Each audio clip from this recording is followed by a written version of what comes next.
할렐루야. 함께 하노라라는 제목으로 오늘 말씀을 전하겠습니다.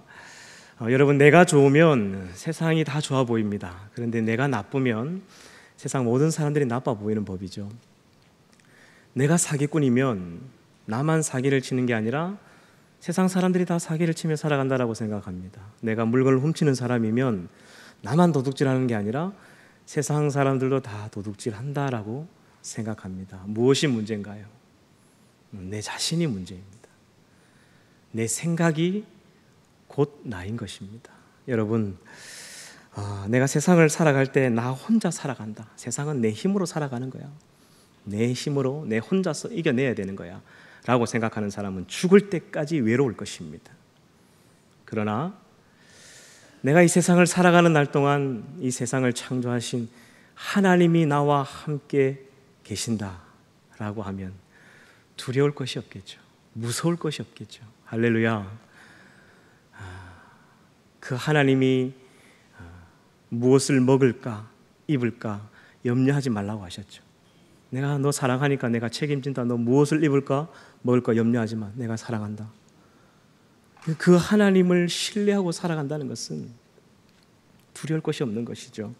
하나님이 나와 함께 하신다라고 생각하는 사람들에게는 질병도 고난도 가난도 두려울 것이 없는 줄 믿습니다. 할렐루야. 오늘을 살아가는 저와 여러분들에게 학개서가 전해주고 싶은 하나님의 음성이 바로 이것입니다. 내가 너와 함께 하노라. 학개서는 2장밖에 되지 않는 짧은 말씀인데요, 오늘 이 말씀을 통해서 하나님께서 저와 여러분들에게 들려주는 그 하나님의 음성을 듣는 시간 되시길 축복합니다.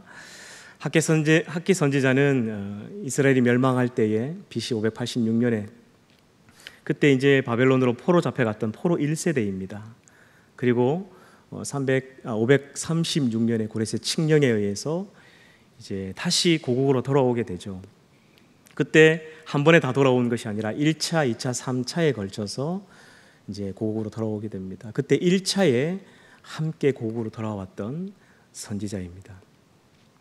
그 1차를 인솔했던 사람은 총독 스룹바벨과 대제사장 여호수아죠. 그들이 왔을 때 가장 먼저 했던 일은 자기가 떠날 때 그 솔로몬의 성전이 불타버리는 장면을 보고 고국을 떠났기 때문에 그 성전을 재건하는 일에 가장 힘을 쏟았습니다. 그래서 아주 기쁜 마음으로 성전의 기초 공사를 딱 마쳤을 때에 그들 마음속에 큰 기쁨과 감격이 있었습니다. 하지만 예나 지금이나 교회를 건축하다 보면 마귀들이 방해를 하죠.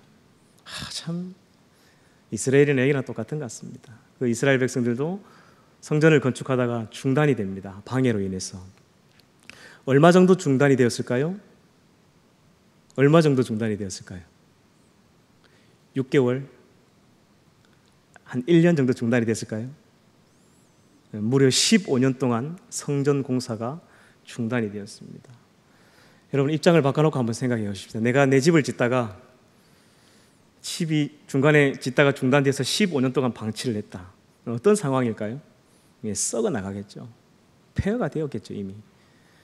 그런데 하나님의 성전은 폐허가 되어 있는데 그 성전의 기둥뿌리를 뽑고 석가래를 뽑아다가 사판이라는 판벽한 집을 만들어서 거기서 살고 자기 집 짓기만 바쁘게 살았던 거예요.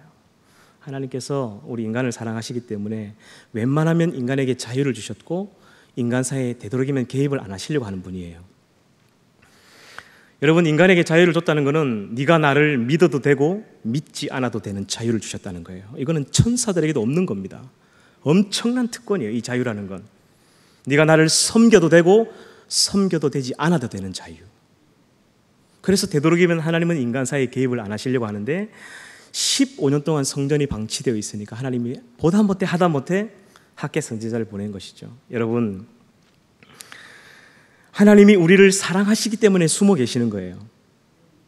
아침에 눈을 뜰 때부터 눈을 감을 때까지 그 전능하신 하나님이 불꽃 같은 눈동자로 막 여러분을 이렇게 살펴보고 있다면 여러분 불편해서 살겠습니까? 못 살아요. 사랑하시기 때문에 숨어 계신 거예요. 다 숨어가지고 제가 나를 찾나 안 찾나, 제가 나를 믿나 안 믿나 이렇게 보고 계신 거예요. 그가 나를 찾는 자에게 상 주시는 분인 줄 믿습니다. 나를 찾고 찾으면 나를 만날 것이다 말씀하셨죠. 사랑하시기 때문에 숨어 계신 거예요.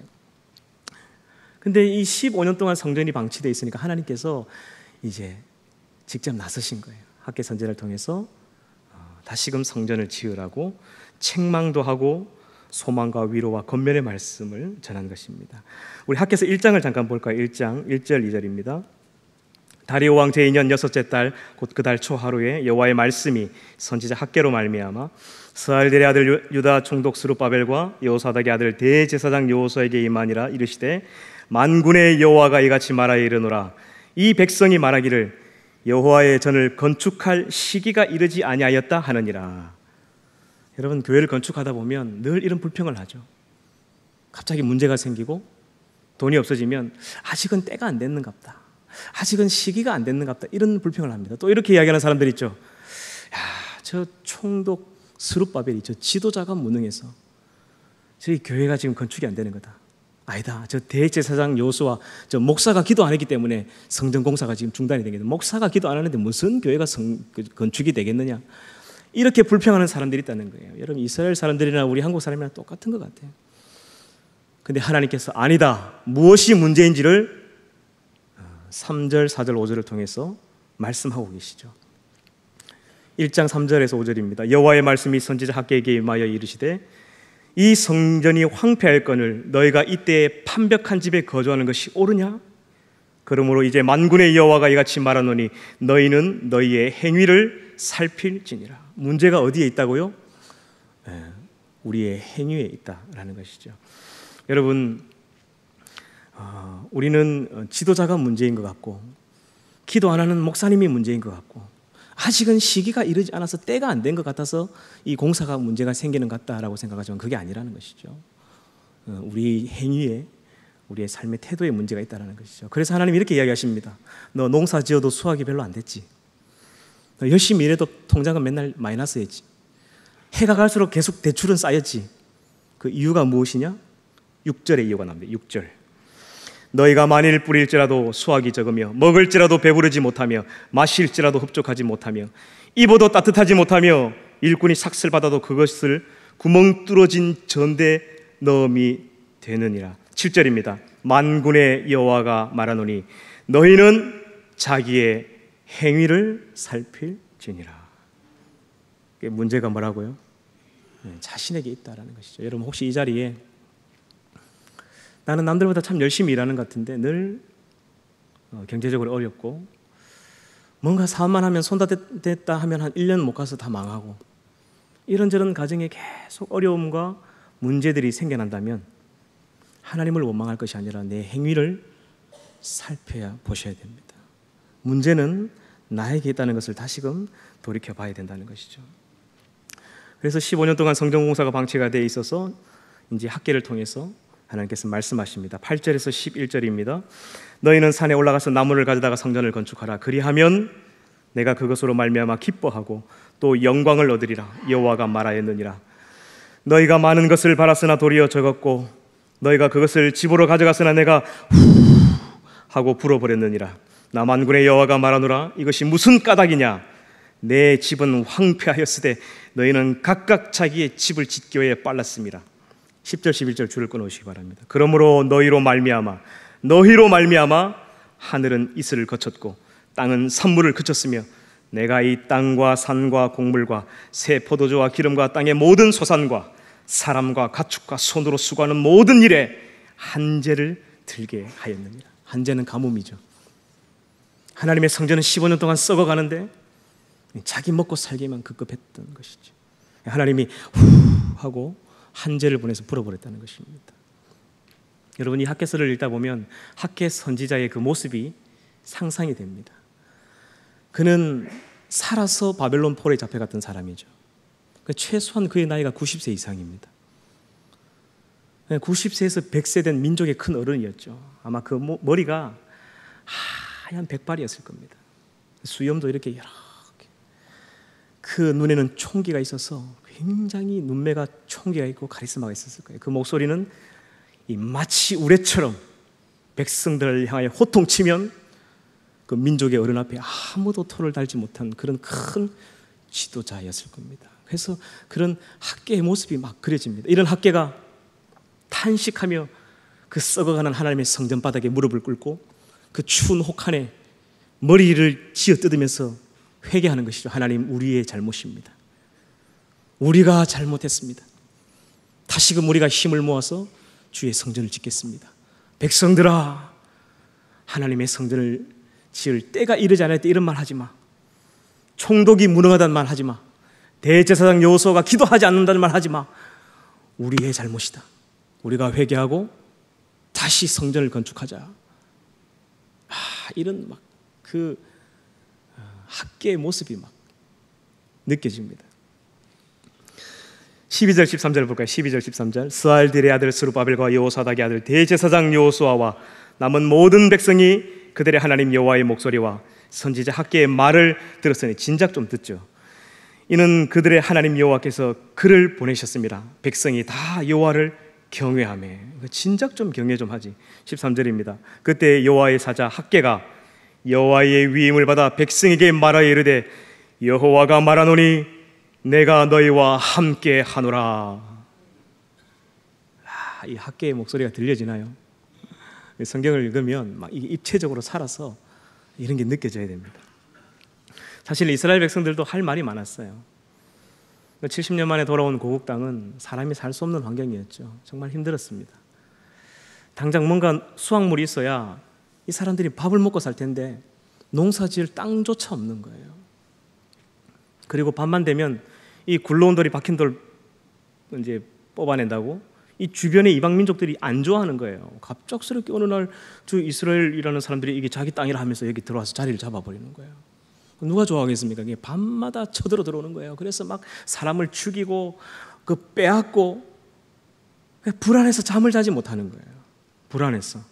그래서 그것을 견디지 못하는 사람들이 다시 고국으로 많이 돌아갔습니다. 여러분, 야베스의 기도를 기억하시나요? 그 야베스는 자기 부동산을 넓혀주시고 배부르게 잘 살게 해달라는 그런 개인적인 기도를 한 게 아닙니다. 에스라가 민족의 뿌리와 근간을 찾아가는 그 역대상 1장부터 9장까지 족보를 써내가는 한복판에 야베스의 기도를 넣은 이유가 있죠. 그 기도는 그 당시의 백성들의 공통의 기도 제목이었습니다. 하나님, 우리에게 제발 땅을 주십시오. 그래야 이 자녀들이 여기서 농사지어서 먹고 살 수 있지 않겠습니까? 이것이 없으면 우리 못 삽니다. 그 해발 700m 그 예루살렘 고지에서는 농사를 제대로 지을 수가 없어요. 그러니까 아래로 내려가야 되는데 아래 내려가면 이방인들이 있는 거예요. 하나님, 우리에게 땅이 필요합니다. 땅을 주십시오. 그리고 밤마다 낮에는 농사하고 밤에는 그 불철주야 보초 지키고 전쟁을 해야 되는 거예요. 살 수가 없는 거예요. 근심이 되어서 잠을 못 자는 거예요. 하나님, 우리가 근심을 벗어나 이제 좀 편안한 삶을 살게 해주십시오. 그래야 여기까지 온 백성들이 다시 그 바벨론 땅으로 돌아가지 않지 않겠습니까? 이것은 이 이스라엘 백성들의 눈물의 기도였죠. 그것을 에스라가 그 한복판에 기록한 것입니다. 부동산으로 재벌되고 등 따시고 배부르게 해달라는 그런 그 정도 수준의 기도가 아닙니다. 그들은 간절히 원했던 것이죠. 그곳에서 다시 자기의 자녀들이 하나님을 섬기며 살 수 있게 해달라고. 여러분, 그 백성들이 굉장히 힘들었습니다. 고난을 당하고. 여러분, 하나님이 함께 하시지만 여전히 우리는 고난 당할 수 있습니다. 이것을 기억하셔야 됩니다. 하나님은 고난을 피해가게 하시는 분이 아니라 그 고난을 넘어가게 하시는 분이다라는 말이 있죠. 그 고난이 올 때 그 고난을 회피하게 하시는 분이 아니라 그 고난을 이길 힘을 주셔서 그 고난을 넘어갈 수 있는 힘을 주시는 분이라는 것이죠. 여러분, 살아가다가 질병이 오고 집안에 문제가 생기고 경제적인 어려움이 옵니다. 끝이 보이지 않는 이 어둠의 터널을 걸어갈 때 하나님은 그 터널을 피해가게 하시는 분이 아니라 그 어둠의 터널에 함께 걸어가시는 분이죠. 그리고 그 터널의 끝까지 우리에게 믿음을 주시고 힘을 주시는 분인 줄 믿습니다. 그래서 어렵고 힘들지만 그 고난의 끝이 있다는 걸 보여주면서 그 이스라엘 백성들에게 독려를 하는 것이죠. 그래서 다시금 그 성전 공사를 시작합니다. 14절 15절 보겠습니다. 14절 15절. 여호와께서 스알딜의 아들 유다 총독 스룹바벨과 바벨의 마음과 여호사닥의 아들 대제사장 여호수아의 마음과 남은 모든 백성의 마음을 감동시키시매 그들이 와서 만군의 여호와 그들의 하나님의 전공사를 하였으니 그때는 다리오 왕 제2년 여섯째 달 24일이었더라. 결국 520년에 다시 성전 공사가 재건이 되고 불과 4년 만에 성경고사가 끝이 나버립니다. 여러분, 성경을 읽다가 성경의 역사를 이렇게 살펴보면서 연대표를 보다 보면 깜짝 놀라는 것이 있습니다. 한 번씩 소름이 돋는 게 있어요. 그 이스라엘 백성들이 예배했던 예루살렘 솔로몬 성전이 불탔던 시기가 BC 586년 5월 7일 날 불이 타서 3일 동안 화재가 일어났죠. 5월 10일 날 불이 탔습니다. 그리고 그 성전이 다시금 완공된 게 언제냐면 BC 516년이에요. 586년에서 516년 빼면 몇 년이죠? 예, 우리 수학을 잘하시는 분이 계시네요. 70년입니다. 정확하게 70년 만에 불타버린 그 성전이 70년이 되는 그날 그해 하나님이 다시금 세우신 거예요. 소름이 돋는, 이런 별로 안 놀라시네요. 이 놀라운 이야기인데, 세상을 보면 엉망진창이 되어가는 것 같지 않습니까? 과연 하나님의 일이, 하나님의 역사가 이 땅 가운데 이루어지고 있는가? 이 불합리한, 이 부조리한 세상을 보면서 도대체 하나님은 언제 오시겠는가? 세상이 거꾸로 돌아가는 것 같지만 여러분, 아닙니다. 역사의 이 시간표는 하나님의 손에 있습니다. 세상이 엉망진창으로 거꾸로 가는 것 같아도 하나님의 역사는 지금도 흐르고 있고 하나님의 그때의 그 역사는 반드시 이루어집니다. 할렐루야. 예수님께서 하늘로 올라가시면서 이렇게 이야기하셨죠. 내가 너희를 고아처럼 내버려 두지 아니하고 반드시 너희를 데리러 올 것이다. 언제가 될지 저는 모르겠어요. 안 오실 것 같아요. 2000년이 지났는데도 안 오시면 언제 온단 말입니까? 그런데 이 핫겟을 보면 분명한 사실은 이 역사의 시간표는 하나님의 손에 있고 지금도 하나님의 역사는 흐르고 있고 그 하나님의 마지막 때는 반드시 올 것입니다. 그날을 기다리며 믿음의 길 걸어가는 우리 귀한 성도들 되길 축복합니다. 자, 그래서 이제 2장으로 넘어가게 되면 이제 이 성전을 짓다가 보니까 이 성전이 너무 초라한 거예요. 예루살렘의 그 솔로몬 성전을 보았던, 이전 성전의 영광을 보았던 사람들이 지금 짓는 성전을 보니까 아이고, 저 하나님 사시겠나? 저런데 무슨 하나님이 거하시겠나? 너무 초라한 거예요. 그래서 또 불평하고 앉아 있으니까 학계 선지자가 다시 이렇게 격려하고 위로합니다. 3절 4절을 보면 3절 4절 너희 가운데 남아있는 자 중에서 이 성전의 이전 영광을 본 자가 누구냐? 이것이 너희에게 어떻게 보이느냐? 이것이 너희 눈에 보잘것없지 아니하냐? 그러나 여호와가 이르노라 스룹바벨아 스스로 굳세게 할지어다. 여호사닥의 아들 대제사장 여호수아야 스스로 굳세게 할지어다. 여호와의 말이니라. 이 땅의 모든 백성아 스스로 굳세게 하여 일할지어다. 내가 너희와 함께 하노라. 만군의 여호와의 말이니라. 아멘. 여러분, 지금 보는 성전이 너무 초라하고 참 보잘것없이 보여도 괜찮다는 것이죠. 성도가 10만 명이 오는 큰 대형교회든지 10명 다니는 개척교회라든지 하나님이 함께 하시는 건 똑같다는 거예요. 그런 건물의 외형을 보지 말라는 것이죠. 그리고 지금 네가 선자리에서 너는 너의 일을 하라는 것입니다. 여러분, 하나님이 해주실 일이 있고 사람이 할 일이 있습니다. 시편 126편에 보면 그 이스라엘 백성들을 포로에서 자유케 하신 것은 이거 인간이 할 수 없는 일이에요. 여러분, 당시에 전쟁을 하면 그 나라를 딱 잡으면 그 나라의 금과 돈만 뺏는 게 아니에요. 가장 큰 자산이 뭐냐면 노예입니다. 노예로 돈을 주고 팔고, 노예는 곧 국력이에요. 그런데 어른들만 5만 명, 아이들, 노인들 다 포함하면 20만 명이나 되는 노예를 풀어줘 버렸다? 있을 수가 없는 일이 벌어진 거예요. 이런 기적 같은 역사는 하나님이 하시는 일입니다. 그러나 70년 만에 다시 돌아온 자기 고국 땅에서 그 황폐해진 땅을 다시금 일구고 땀을 흘리며 눈물로 씨를 뿌리고 수고하고 애쓰며 일을 해야 되는 것은 사람이 할 일이죠. 여러분, 좋은 대학 가게 해달라고 기도해놓고 공부를 하나도 안 하는 학생이 있다고 생각해 보세요. 그 좋은 대학 갈 수 있겠습니까? 좋은 직장 가게 해달라고 기도를 하면서 하나님이 다 해주시겠지 하고 아무런 노력을 안 해. 하나님은 그런 사람과 일하지 않습니다. 하나님이 하실 일이 있고 사람이 해야 될 일이 있는 거예요. 내가 선자리에서 비록 어렵고 힘들지만 일을 해야 되는 것입니다. 그래야 하나님은 일하는 자와 함께 일하시는 거죠. 지금 힘이 들고 눈물로 씨를 뿌리지만 반드시 그 곡식단을 가지고 돌아올 것이다. 하나님 우리에게 말씀하셨습니다. 우리가 선자리에서 때로는 살아가는 삶이 힘들고 어려워도 내 일을 해야 되는 거예요. 믿음을 지켜야 되는 것이죠. 그것이 하나님께 우리에게 바라는 삶인 것입니다. 15년 전에는 돈이 있어서 그 성전을 다 지을 수 있었지만 이제는 돈 다 써버리고 그 성전을 지을 때 필요했던 자금들이 다 사라졌습니다.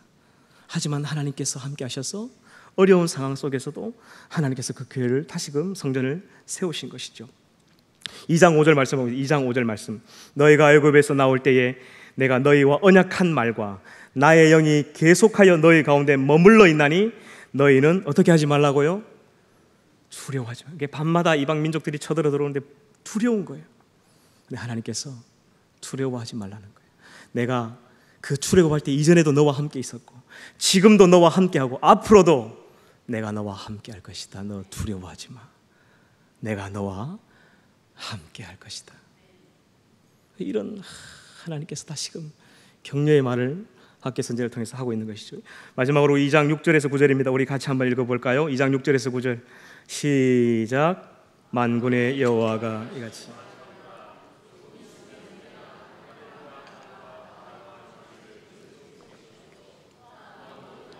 진동시킬 것이며 모든 나라의 보배가 이르리니 내가 이 성전의 영광이 충만하게 하리라. 만군의 여호와의 말이니라. 은도 내 것이요 금도 내 것이니라. 만군의 여호와의 말이니라. 이 성전의 나중 영광이 이전 영광보다 크리라. 만군의 여호와의 말이니라. 내가 이곳에 평강을 주리라. 만군의 여호와의 말이니라. 아멘.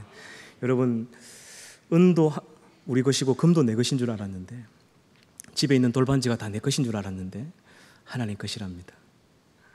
우리가 열심히 땀 흘려 직장에서 버는 돈이 내 것인 줄 알았는데 그게 하나님 것이라는 거예요. 하나님께서 주셨다는 거예요. 제가 여러분 고향이 거제도입니다. 제 모교회가 거제도 소랑에 있는 소랑교회인데 지금도 잊혀지지 않는 일들이 있습니다. 교회가 이제 건물이 너무 오래돼서 그 시골에서 이제 교회를 건축하자고 이제 성도들이 마음을 모았습니다. 그때 지금으로부터 제가 중학교 2학년이니까 30년 전이죠. 근데 그때 총 공사비가 한 2억 가까이 나왔어요. 2억. 그게 다 농사 짓는 사람들이에요. 돈이 어디 있습니까? 지금 그 소랑교회 여러분 인터넷에 한번 들어가서 한번 검색해 보십시오. 그 정도의 건물을 지으려면 대략 30억이 들어간답니다. 30억. 별로 안 놀라시네요. 통장에 한 3, 40억씩 가지고 계신 것 같습니다. 불가능한 일이에요. 불가능한 일. 시골 할아버지 할머니들이 무슨 돈이 있어서 교회를 건축한단 말입니까? 그런데 성도들이 우리가 힘을 모아서 한번 하자 해서 이제 공사가 진행이 됩니다. 이제 시작을 했어요. 근데 인건비를 줄 수가 없는 거예요. 그래서 어떻게 했냐면 모든 그 성도들이 나와서 미장하는 사람은 미장 일을 하고 권사님 여자 집사님 권사님들은 밥을 하고 막 벽돌을 나르고 그때 이제 중고등학생들도 학교 갔다 오면 전부 다 이제 등에 이제 보릿고 하나씩 들고 막 지어 올리고 지금도 제가 기억에 선명한 게 뭐냐면 그 어린 초등학생들도 이 요만한 이 벽돌이 있습니다. 요만한 그런 걸 한 개씩 두 개씩 들고 막 올라다니고 그랬죠. 그래 부딪힌다 내려가라 이래도 막 자기들이 들고 올라가서 방해가 되지만도 온 성도들이 하나님 교회를 지으려고 다 그렇게 애써서 힘써서 교회를 지어갔어요. 중간중간에 어려움도 많았지만 결국 성전이 완공이 되고 입당 예배를 드리는데 지금도 잊을 수가 없어요. 하나님의 혁혁한 그 영광이 막 성전 안에 가득 차는데 성도들이 그 현당 예배를 드리는 시작부터 끝까지 전부 다 우는 거예요. 이 감당이 안 되는. 성가대원들이 한 달 동안 이 특송을 준비했습니다. 외부 인사들이 온다고. 아무도 노래를 못 부르는 거예요. 성가대 대원들이 일어나서 이 피스를 딱 펼쳤는데 반주하는 피아노 반주하는 사람도 울고 노래를 못 불러가지고 전부 다 이러고 있는 거예요. 중학교 2학년 어린 시절이었지만 그때 그 감격을 잊을 수가 없어요. 하나님께서 얼마나 기뻐하시는지 하나님의 영광이 그 성전에 가득 차 있는 것을 봤습니다. 여러분 그 공사를 할 때에 그 제가 중학교 2학년 그때까지만 해도 저는 이제 그 집에 군부를 떼는 그 지금으로 말하면 초가집이죠. 대부분 그렇게 살았으니까 산에 가서 이제 나무 껄티도 하고, 또 껄티를 잘 모르시는구나. 썩은 나무 뿌리, 시골 사람들의 갈비라고 해서 이 고기 갈비가 아니고 이게 산에 가면 소나무 떨어진 낙엽을 갈비라 합니다. 그런 걸 걸모 와가지고 그걸 이제 불쏘시개를 쓰고 그렇게 살았는데, 건축한다고 하니까 아버지가 논을 다 파는 거예요. 갑자기. 다 팔아서 그 금액이 대략 한 5천만 원 가까이 나왔습니다. 이 성전공사 2억 공사의 한 4분의 1 되는 금액이었습니다. 지 아들 자식들은 전부 다 이런 집에 살고 있는데 그걸 교회에다 갖다 내버리네. 아이고, 제정신이 아닌 줄 알았습니다. 이러나 저러나 이미 헌금한 거 어떻게 돌려달라 하겠습니까? 어떡하겠습니까? 그렇게 성전을 공사했는데 이제는 그때부터 상거지가 된 거죠. 상거지가. 학교에 친구들을 저희 집에 초대를 못했습니다. 부끄러워가지고. 집이 너무 험하니까. 그런데 제가 중학교 2학년에 교회가 완공이 되고 중학교 3학년 때 저희 집이 새롭게 지어졌습니다. 돈이 어디서 난지 모르겠어요. 저희 아버지가 돈을 떨어 숨겨놓으셨는지. 지금 생각해보면 하나님이 주신 것 같아요. 정말로 좋은 집, 내 방이 있고, 하나님께서 온 힘을 다해 하나님의 성전을 건축하니까 그 다음에 중학교 3학년 때 하나님이 좋은 집을 주셨어요. 이제는 산에 껄티하러 안 다녀도 되게 하시더라고요. 산에 나무하러 안 다녀도 되게 하시더라고요. 그리고 그 다음에 IMF가 터졌습니다. 1년만 늦었으면 교회 건축도 못해요. 모든 자재비가 2배 이상 뛰어버렸습니다. 불가능했습니다. 성도들이 비록 어렵지만, 가진 게 없지만 하나님께 기쁨을 드리려고 애를 쓰니까 하나님께서 역사를 일으키시는데, 하나님께서 금도 주시고 은도 주시고 하나님은 일하는 자와 함께 하시는 것 같습니다. 할렐루야. 이제 제가 말씀을 맺도록 하겠습니다. 여러분, 하나님은 불평하는 사람과 원망하는 사람과는 어떤 일도 하실 수 없습니다. 요시야 왕이 8살이었습니다. 8살짜리가 정치를 해도 그 참모들이 밀어주고 한마음이 되니까 나라가 돌아가는 거예요. 예수님이 오셔도 말 안 듣는 바리새인들과는 아무것도 하지 못했습니다. 따라주지 않는, 불평만 하고 뒤에서 앉아있는 바리새인들과는 아무것도 하지 못했습니다. 여러분, 하나님은 언제나 믿음으로 결단하고 하나님이 나와 함께 하신다는 사실을 믿는 자들과 함께 하실 줄 믿습니다. 어떤 형편과 처지에 있기 상관없습니다. 하나님을 신뢰하는 사람과 함께 일하시는 것 같습니다. 오늘 말씀 마지막 절에 보면, 2장 19절에 보면 이런 말씀이 나오죠. 우리가 마음을 돌이키고 하나님을 신뢰하고 하나님의 함께 하심을 믿을 때 오늘부터 내가 너희에게 복을 주리라. 오늘부터 내가 너희에게 복을 주리라 말씀하십니다. 여러분, 살아가는 날 동안 어려움이 올 수도 있고 고난이 올 수도 있습니다. 하지만 여전히 하나님은 우리와 함께 하시는 분입니다. 할렐루야. 그 하나님을 신뢰하며 주님과 함께 일하시는 성도들, 그리고 그 복을 받아 누리는 성도들 되기를 주님의 이름으로 축복합니다.